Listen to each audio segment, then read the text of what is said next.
আর আইছিলাম তোর কাছে বড় আশা লইয়া যে আমার মা অনেক অসুস্থ, হসপিটালে ভর্তি। আমার মারে বাঁচাইতে হইলে 2 লাখ টাকার দরকার।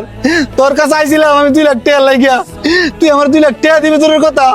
আমার এমন কষ্ট দিছিস মনটার মধ্যে, মন চাইছে নিজে বিশ্বাস মেরে দেখা। আমার মা যদি তোর এই কথা শুনে, আমার মা অপারেশনের আগে স্ট্রোক করে মারা যাইব। তুই এত বড় নিমহারাম। আরে মানুষ এভাবে বদলাই জায়গা, তোর কিচ্ছু আসিস না, তুই সব বুঝলা গেছিস গা। তোর যে কিছু আসিস না, তোর মনে নাই? আমার মা একতলা বাদ বেড়া তোরে আমার দুজন হাওয়াইছিন, আজকে তুই আমার মার এই কথাটা কইতে পারলি? এই 2 লাখ টাকা তোর কাছে বড় হয়েছে রে, মানুষের জীবনটা বড় না রে। আমি যদি তোর কাছে শত্রু হয়ে তাই, অচিনা কোনো মানুষ হয়ে তাই, তো এত মানুষের হেল্প করে।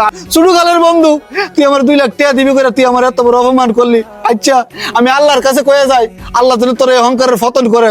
মনে রাখবি একদিন আল্লাহ তোরে কোনো কারোর কাছে মাথা নত করবো, ঠিক সেদিন তুই বুঝবি মানুষের কষ্ট কি। আর টাকা সবচেয়ে বড় সম্পদ না, সম্পদ হলো মানুষ। মানুষ মানুষের জন্য, মানুষ মানুষের উপকারের জন্য আসে, এইটা হইলো বড় মানবতা। আর তুই আমার বন্ধু না, আজকের থেকে আমিও কয়ে দিলাম তুই আমার কোনো বন্ধু না, আমার কোনো বন্ধু নাই। আমার মার ঘর আমি একলা হই। শোন, এইসব ইমোশনাল কথা দিয়ে, আবেগের কথা দিয়ে এখন আর জীবন চলে না। রোহিত, ওকে 2000 টাকা দিয়ে এক্ষুনি বের করে দাও। এই সিকিউরিটি, ওদেরকে কাজ ধাক্কা দিয়ে এক্ষুনি বের করে দাও। ওদের চেহারা যেন আমি আর না দেখি। তাড়াতাড়ি আসে না, নাহলে আমার চাকরি চলে যাবে, আমার স্যারের লাভ লাগবে। হ্যাঁ, দাঁড়ান দাঁড়ান দাঁড়ান, ওই স্যার আপনাদের জন্য 2000 টাকা দিছে, এগুলো নিয়ে চলে যান।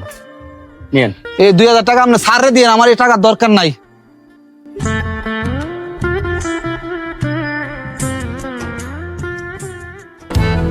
কিরে ভাই, আমরা কোন জায়গায় চাকরি করতেছি? ছোটকালের বন্ধু আসলো, 1 সেকেন্ডের ভিতর ভুলে গেল যে বন্ধু বলে পরিচয় দিতে আসছিল। একটা বিপদে, মায়ের বিপদ, সেটাও বন্ধু দেখলো না।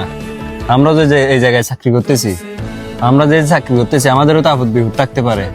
ওই সময় যদি আমাদেরকে যদি বের করে দেয়, আমরা যাবো কোথায়? আসলে ঠিক বলছেন ভাই। বড় লোক হইলে মানুষ ফাল্টে যায়। তুই কিনলে আর আনিলে ভাই মানে যে থাই বললাই, তোর বন্ধুরা তো তুই আগে নছিস, বিশ্বাস করলি মানে যে থাই দিলি। সরি ভাই, আমি বুঝতে পারি না আমার বন্ধু যে বদলে যাবে, মানুষ টেবিল যদি বদলে যায়। আজকে হাতে নাতে ফেরান ভাইলা, আমি তোমার মান সম্মানটা নষ্ট করলাম। আমি বাইর গিয়া মারে কি থাকবো, মা যদি কথা শুনে এমনি মেরে দেবো গা। তুমি কিলাম ভুল আমার মারে কয় না। হ্যাঁ